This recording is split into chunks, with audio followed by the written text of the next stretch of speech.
Welcome to the Kitsap Publishing Deep Dive podcast with myself, Jack Bennett, and Emily Waters.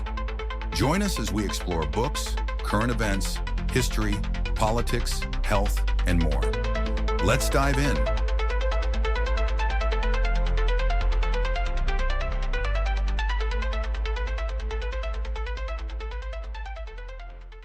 Hey everyone, welcome to another deep dive. Today we're cracking open Unleashed Leadership by Dan Weedin. This book, it's all about, well, unleashing your potential as a leader, as an individual really, and building a business that thrives. Weedin, he's got this knack for weaving in anecdotes, even these little Captain Jack extra points from his dog. Oh, those are great. I think that's what makes Weedin's work so engaging. It's relatable. It's not just theory. He's got these real-life stories. Totally. And he jumps right in, talking about self-talk. His point is, before you can even think about leading others, you got to get that voice in your head on your side. He even uses this analogy about John Wooden, the basketball coach. Oh, right. The one about teaching his players the right way to put on socks and shoes. Exactly. Sounds kind of insignificant. But Wooden, he was all about those fundamentals, preventing injury so his players could be their best. And Weedin's saying it's the same with our thoughts, right? Positive self-talk, that's our foundation. It's what gives us the strength to go after our goals. But then there's negative self-talk. That's a recipe for disaster. Yes. Like before you even start, you're already holding yourself back. Ever notice that in yourself? Ugh, all the time. It's amazing how powerful that inner critic can be. Yeah. And speaking of holding back, Weedin, he brings up this thing he calls the success trap. I got to admit, that one hit a little close to home. Yeah, I think we've all been there. It's like you taste a little success and suddenly you're terrified of losing it, right? So you start playing it safe, avoiding risks. Weedin, he uses this example from his own life, his golf game. Oh, yeah. He's talking about being so scared of hitting his ball out of bounds on the first tee that he ends up making these super cautious shots. And the kicker is, it actually hurts his score in the long run. It's like, okay, I can relate to that. And that's the whole point, isn't it? That same fear-based thinking, it can creep into our careers, our businesses. We get comfortable, and then boom, we're stuck. But the good thing is, Weedin, he gives us some tools to actually escape that trap. Yeah, this is where it gets really good. He's talking about embracing vulnerability, like being okay with making mistakes, giving yourself permission to learn and grow, even if it means stumbling a bit along the way. He's also a big advocate for finding a mentor, someone to offer guidance, honest feedback. That's huge. It's easy to think we have to do everything ourselves, but having someone who can see our blind spots, it's invaluable. Like an extra set of eyes. And you know what else really got me? Weedin's story about his mother. Her resilience during this health crisis, it's incredible. That story is so powerful. She was going through so much, but she never gave up. And Weedin uses it to talk about perspective. When things get rough, it's easy to focus on the negative, but finding that inner strength to keep going, that's resilience in action. And it's more than just bouncing back, right? It's about using those challenges as fuel for growth. Absolutely. And when you think about leadership, resilience, it's not optional, it's essential. Because a leader who demonstrates that, who faces adversity head on, that's inspiring. It builds trust. It shows their team that they can weather any storm. So we've talked about building that solid inner foundation with positive self-talk and resilience. Now, let's talk about how we communicate those qualities to the world. Weedin dives deep into the power of language in this next section, and you know what he calls it? Communication on steroids. I love that. It makes you think about communication as the superpower we can cultivate, right? And Weedin doesn't just focus on the mechanics of speaking. He emphasizes using language strategically to influence and inspire. It's about choosing your words carefully to create a specific impact. And he pulls inspiration from a rather unexpected source, Edgar Allan Poe. Weedin talks about Poe's mastery of language, how he used words to paint these vivid images and pull readers into his stories. It's a brilliant connection.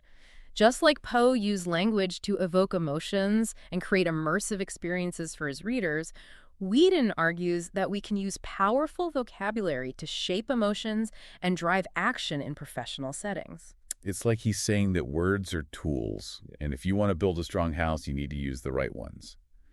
And to really drive that point home, he shares 9 specific techniques for expanding our vocabulary. Yes. He talks about reading more intentionally, actively engaging with a dictionary and thesaurus, even breaking down complex words to understand their roots. It reminds us that learning new words isn't just about memorization, it's about deepening our understanding of language itself. What resonated with me was his emphasis on making it a lifelong pursuit. Absolutely. It's not a one-and-done deal, right? We can always be refining our communication skills. One thing I personally struggle with is staying fully present during conversations. I get so easily distracted, either by planning what I'm going to say next or by something completely unrelated. Weedon talks about this too, doesn't he? He does, and it's such a common challenge. It's so easy to slip into that habit of formulating responses in our heads while the other person's still talking, or to get sidetracked by our own internal monologue. Weedon calls out those pitfalls and then offers practical advice for becoming more present and engaged listeners. He talks about the importance of quieting that inner judge, the voice that wants to jump in and evaluate everything we're hearing. It's like he's saying, just listen, be fully present, and focus on truly understanding the speaker's message without letting your own biases or judgments get in the way. That's something I really want to work on. Me too. And you know what else can help with engagement? Weedon is a big proponent of storytelling. He believes that stories have this incredible power to make messages more memorable and relatable. Oh, absolutely. We've all sat through those drive presentations where the speaker's just rattling off facts and figures. Yeah. But tell me a good story, something that sparks my imagination and emotions, and I'm hooked. I'll remember it long after the presentation is over. Exactly. And Weedon gives some great pointers on how to craft compelling stories. He talks about incorporating humor, dialogue, and even using vocal variety to bring those stories to life. He emphasizes the importance of connecting with your audience on an emotional level, making them feel something, and using those emotions to inspire action. He even shares examples from his own life to illustrate how effective storytelling can be in building connections and inspiring others. We've talked about building a strong inner foundation and mastering communication, but what about creating a thriving company culture? Weedon tackles that next in Unleashed Leadership. And he uses this really cool analogy. Think of a cigar. Okay, I'm intrigued. What does a cigar have to do with company culture? Well, Weedon says just like a cigar needs three things to stay: lit, fuel, oxygen, and heat. A thriving company culture also relies on three key elements: diversity, desirability, and reward. Now that you mention it, I do remember that section. It's such a clever analogy. So let's break it down. Diversity is like the fuel, bringing in a range of perspectives and experiences to ignite innovation. Right. Weedon talks about a company he worked with that was stuck in a rut, hiring mostly from within. They finally realized they needed to shake things up, bring in fresh perspectives to get those creative sparks flying. It's like opening the windows and letting in some fresh air. Exactly. A little diversity can really breathe life into a stagnant culture. And then there's desirability. That's the oxygen, creating a work environment that people are excited to be a part of.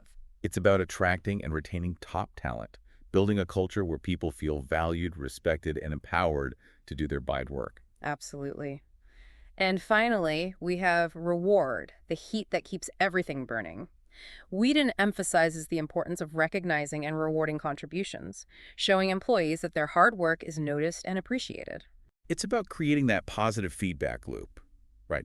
Rewarding the behaviors and outcomes that contribute to the company's success.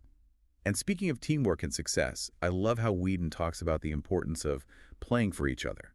It's like he's saying, forget the individual star players. True success comes from everyone working together towards a common goal. It's a powerful concept, and he uses the analogy of a football team to illustrate it. Everyone has their role to play, their unique talents to contribute, and when everyone is aligned and working together, that's when the magic happens. And to create that kind of teamwork, Weedon offers some really practical advice. He talks about setting clear team goals, fostering open communication, and breaking down those silos that can sometimes exist between departments. He also stresses the importance of recognizing and rewarding collaborative efforts, not just individual achievements. It's about shifting the mindset from me to we, fostering a sense of collective ownership and pride in what the team accomplishes together. It reminds me of that old saying, teamwork makes the dream work. But it's not just about putting people together in a group and hoping for the best, is it? Weedon also talks about the importance of building the right team from the ground up.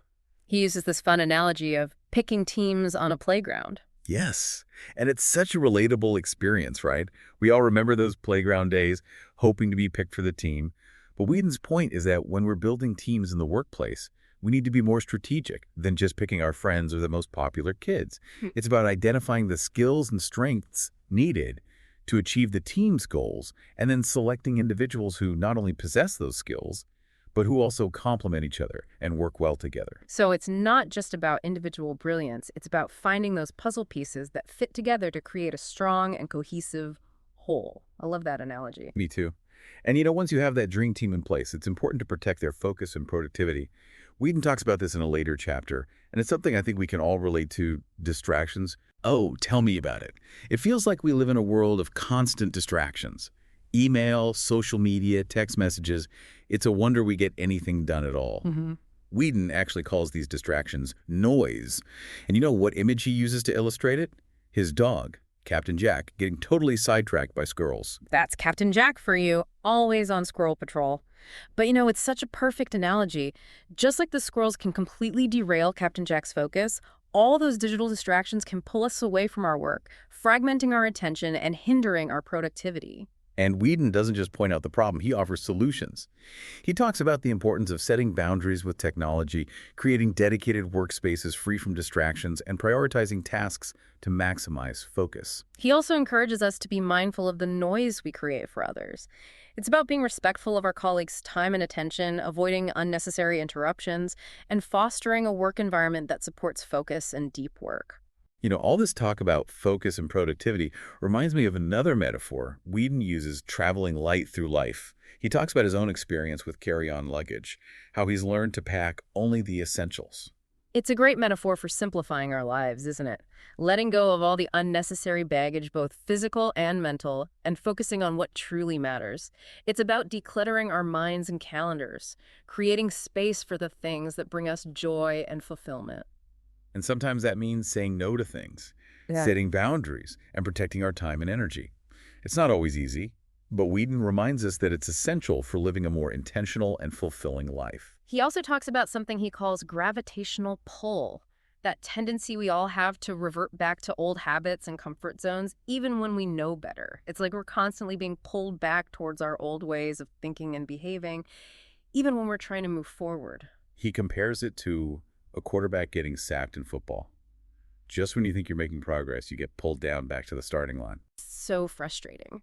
But Weedin offers some great strategies for combating this gravitational pull.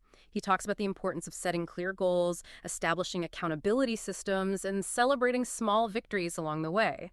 It's about creating that momentum that helps us break free from those old patterns and create lasting change. So as we wrap up this deep dive into unleashed leadership, what are your biggest takeaways? What really resonated with you? For me, it's that Weedin doesn't present leadership as something you either have or you don't. He sees it as a set of skills, a mindset that anyone can cultivate and develop. It's about embracing vulnerability, building trust, communicating effectively, and inspiring others to action. I love that. It's so empowering. And he reminds us that leadership isn't just about climbing the corporate ladder. It's about making a difference, leaving a positive impact on the world around us. He even leaves us with this thought-provoking question: what legacy do you want to leave behind? It's a powerful call to action, encouraging us to think about our values, our aspirations, and the mark we want to make on the world. It's a question worth pondering, don't you think? And I think that's a perfect note to end on. It really is. If you're ready to unleash your own leadership potential, I highly recommend checking out Unleashed Leadership by Dan Weedin. Thanks for joining us on this deep dive, everyone. Until next time, keep learning, keep growing, and keep unleashing your potential. Thank you for listening to the Kitsap Publishing Deep Dive Podcast. Emily Waters and I will see you in the next episode. Stay tuned.